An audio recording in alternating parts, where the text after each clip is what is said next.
Republicans' push to defund NPR and PBS is nothing new inside Congress, but new momentum has emerged since President Trump began his second term in the White House. Republicans on the Delivering on Government Efficiency Oversight Subcommittee accused Catherine Maher, the CEO of National Public Radio, and Paula Kerger, CEO of Public Broadcasting Service, of having a left-leaning bias that abandoned the outlet's original purpose of providing news and information to what's now an increasingly conservative rural audience.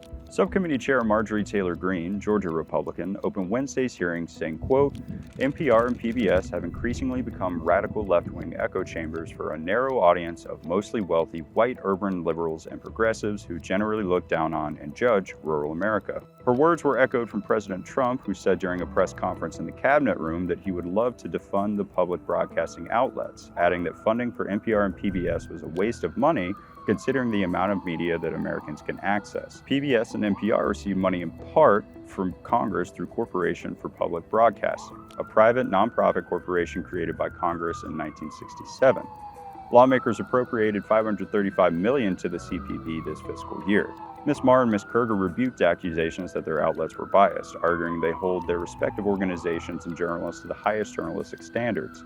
Both CEOs of NPR and PBS said that about 70% of the money their respective outlets received went to more than 1,500 local radio and TV stations. Republicans pointed to a 2023 letter from its former reporter, Yuri Berliner, that contended the outlet had deep liberal biases and that its editorial team was composed entirely of registered Democrats.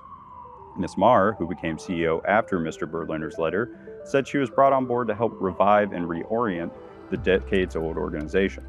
She noted that since taking the helm, she has hired new editors and analysts with regular meetings with newsrooms across the country to provide better coverage at a local level. Massachusetts Representative Stephen Lynch, one of the top Democrats on the panel, said lawmakers should turn the focus of a House Oversight Subcommittee toward other issues, saying, quote, I'm sad to see that this once proud committee, the principal investigative committee in the House of Representatives, has now stooped to the lowest levels of partisanship and political theater, to holding a hearing to go after Elmo, Cookie Monster, and Arthur the Aardvark, all for the unforgivable sin of teaching the alphabet to low-income families' children and providing accessible local news and programming. For the Washington Times, I'm Alex Miller. For more congressional coverage, visit washingtontimes.com.